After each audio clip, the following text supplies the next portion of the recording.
و بعد اینکه سرسیلند تمیز کردم رفتم یه مقدار وسیله گرفتم، یه تیغ کاتر گرفتم به تمیز کردن روی بلوک.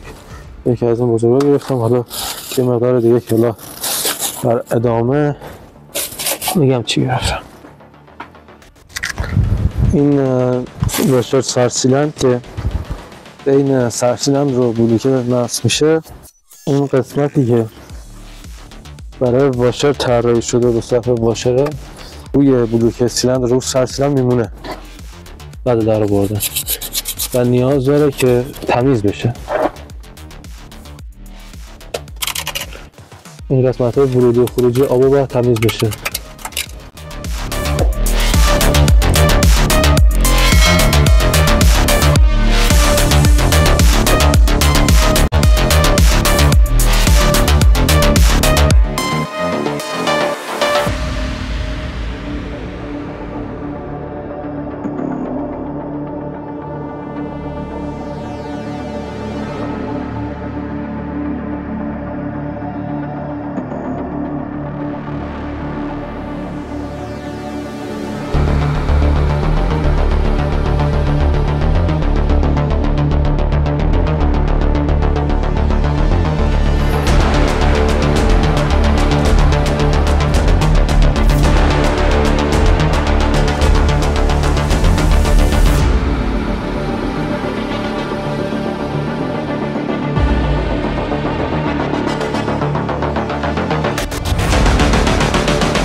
خب امروز روز سوم تعمیر آردی.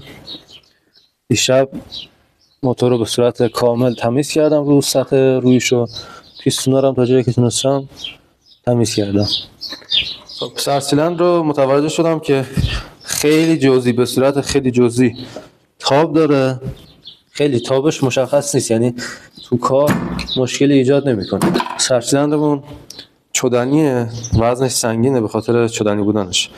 سر قسمت سوپاپا اون قسمت یک لاستیک داره، قسمت سوپاپا این قسمت یک لاستیک داره. میخوایم این لاستیک ها رو عوض کنیم. لاستیک ها رو من نو خریداری کردم. الان فقط باید یه قطعه درست کنیم که اینا رو بدیم پایین، بتونیم سوپاپا رو در بیاریم. سوپاپا رو که در آوردم لاستیکش هم در میارم، لاستیک بعدی رو میزنم جا و سوپاپ دوباره میره سر جای خودش. برای در آوردن سوپاپ‌های سرسیلندمون یه قطعه به این صورت میخواد درست کنیم با 2 تا تیکه پروفیل 1:2 و 1 عدد واشر تا بریم درستش کنیم.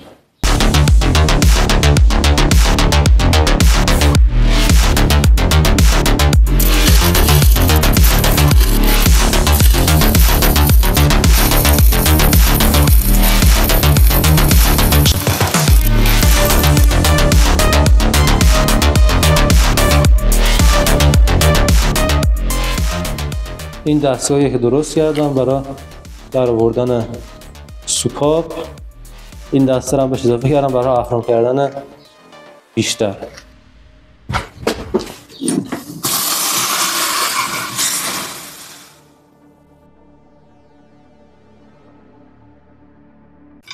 خب این 2 قسمت از دستگاهمون در آوردم برای اینکه به سوپاپ‌های بغلی گیر میکرد.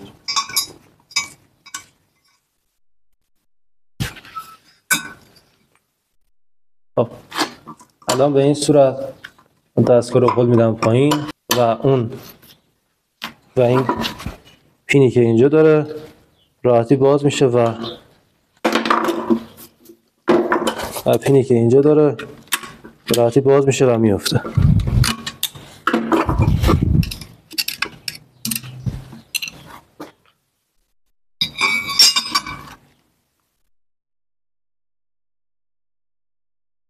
این 2 تا پین سوپاپ هستن که الان ما این سوپاپ رو باز کردیم با این دستگاه خیلی به راحتی و به سادگی. این فنر سوپاپه. و لاستیک هایی که داره اینجا قرار داره. خب حالا بعد این لاستیک هایی که سوپاپ داره تو این قسمت، این لاستیک ها باید عوض بشه.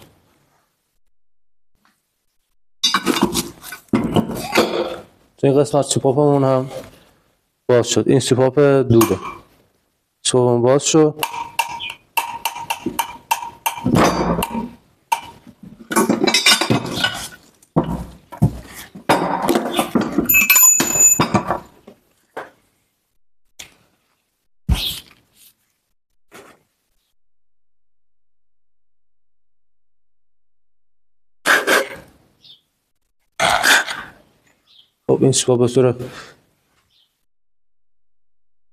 خب این سوپاپ به طور کامل باز میشه.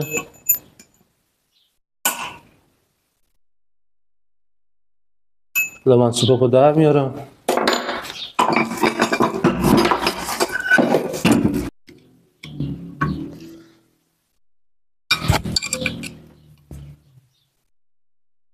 خب لاستیکش در اومد، لاستیک کاسه نمد سوپاپ یا همون لاستیک دور سوپاپ در اومد. حالا نوبت اینه که لاستیک جدید رو بزنم. یه ذره این قسمت رو تمیز کنم تا بازش کردم دیگه، حالا تمیزش هم کنم.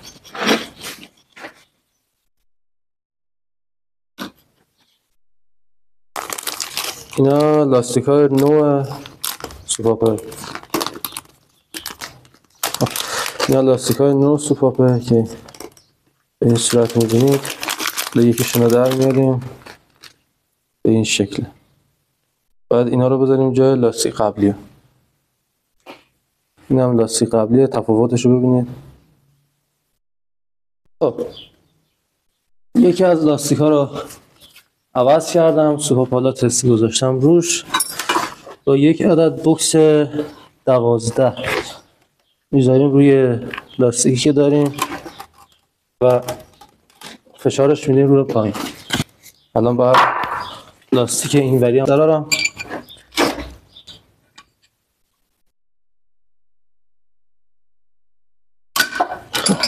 اینم از لاستیک این یکی.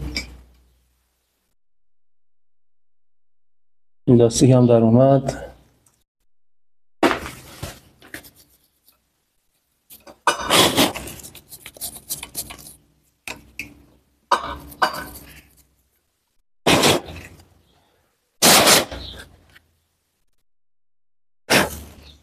این سوپاپ هم در میارم. خب اینم از سوپاپ هوا. حالا یه ذره پایینش رو تمیز کردم. خب یکی دیگه لاستیک میاریم، یه لاستیک دیگه میاریم. یک کمی روغن میزنم رو قسمت ورودی این لاستیک و یه ذره اینو، یه ذره هم از بین. مستقیم باید بره پایین. بوکس رو میذارم روش و فشار میدم. این از سوپاپ هوا و حالا با سنباده یا فرچسینی میگیرم روش.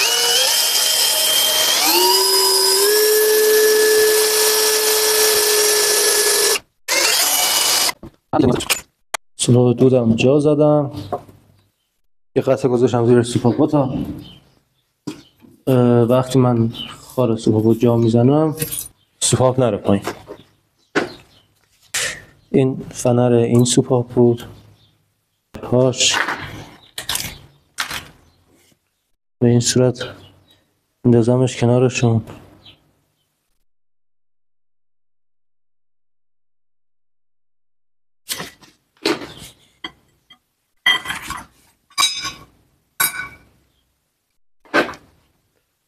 این سوپاپ که میره پایین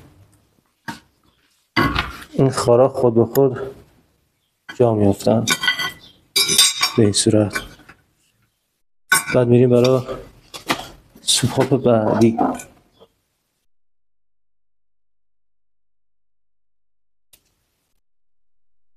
این خارا اینا میندازیم این قسمت.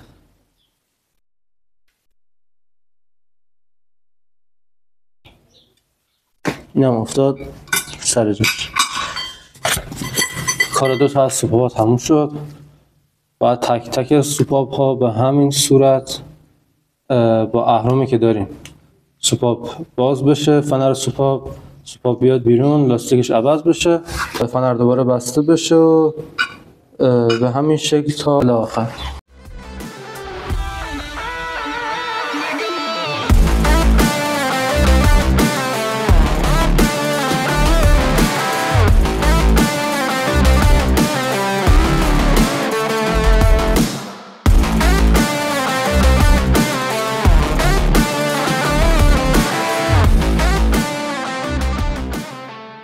چهار تا سوپاپ های دو تا سیلندر اول و دوم کار لاستیک و کاراشون تموم شد.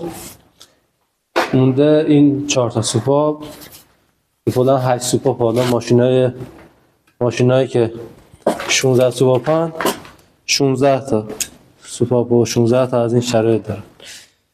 بالاخره کسی که موتور رو باز میکنه دیگه باید فرق 8 سوپاپ و 16 سوپاپ رو بدونه.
این یه دونه پیچ مال این قسمته. موتور آردی دو تا پیچ این قسمت داره که پیچا دو سر رزون، یعنی پیچای دیگه یه سرشون آچرخوره بعد اینا دو سر رزون. بعد به همین دلیل برای فیکس کردن سرسیلندر موقع جا انداختن هست. اینا رو گذاشتم. حالا بعد برای جا انداختنش یه مقدار روغن بزنیم سر این.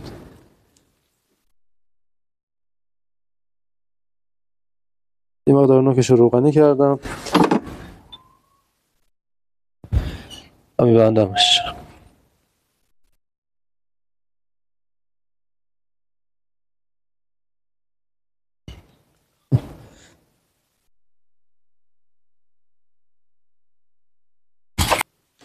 برای سفت کردن پیچ دو سر رزوه این دو عدد مهره که داره بعد به این صورت مهره رو بندازیم داخل.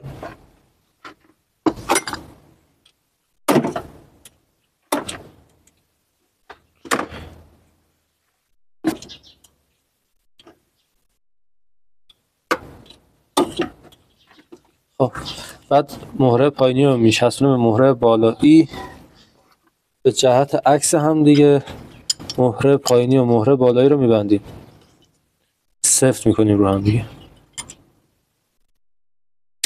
این باعث میشه که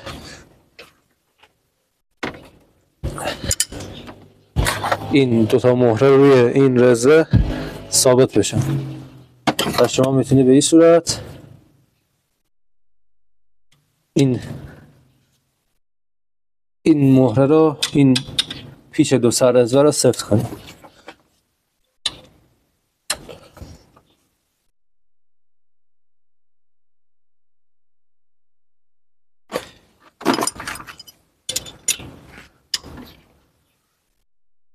الان باید به همون صورت به جهت عکس از همدیگه این دوتا مهره رو باز کنیم.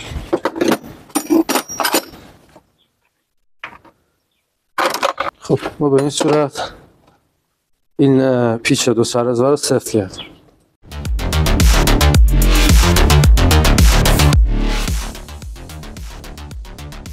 اینا پایه های جنت هم، دو تا جنت روش قرار میگیره، پایه روش میخوره.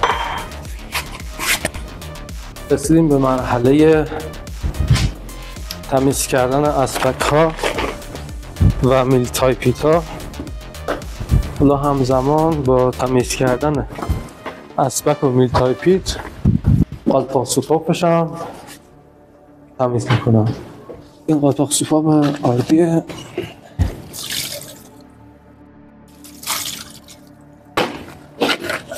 این اسپکه که به این صورت رو موتور سواره و اینا میل تایپی که به این صورت از پایین ضربه میزنن به اسپک ها و اسپک این شکلی بالا پایین میشه و با بالا پایین شدنش از این قسمت به سوپاپ ضربه میزنه، سوپاپ میده پایین بالا پایین بالا. میل تایپیت این قدرت و این فشار از پایین از میل بالامکی یا میل سوپاپ آردی که پایینه انتقال میده بالا و این اسپک به حالت علاکلنگی ادامه این راه رو انجام میده.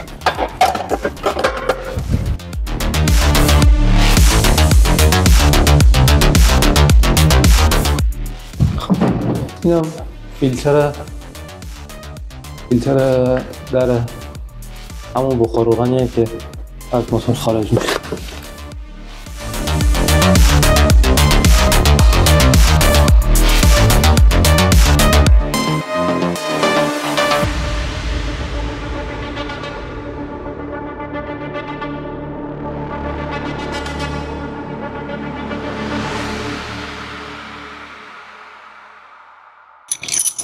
خب میل تایپیت ها رو شستم. اینا میل تایپیت هن، چقدر ترتمیز شدن. اینا رو همه رو شستم.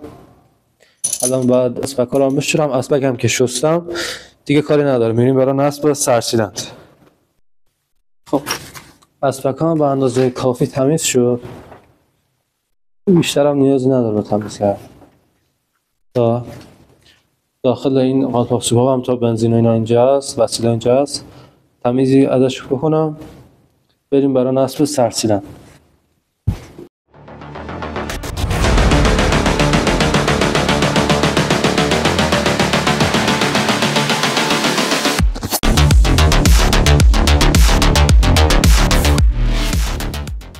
داخل ورودی روغن اینا تمیز کردم. چیزی که این در قالپاق سوپاپ داره هم برای ورودی روغنه هم برای خروج بخار روغنه که این بعد برای بخار روغن داخل این میره. این صافی فیلتر وارد این میشه و برای زمانی که موتور روشنه بخار روغن رو خارج میکنه. الان میخوام فرچه سیم فرز رو بزنم داخل بیرون اینو کامل تمیز کنم. این صفحه‌ای که میخوام باهاش این قالپاق سوپاپ رو تمیز کنم. حتما برای استفاده از صفحه فرچه سیمی عینک بزنید و ایمنی رو رعایت کنید. حواستون هم باشه این قسمتی که این قسمت فرس، یعنی شما همیشه باید دیدتون از پشت باشه، چون هر چقدر دیدتون بیشتر به سیم باشه خطر پرتاب سیم بیشتر. صفحه فرچه سیمی فرزم خیلی پرتاب سیم داره.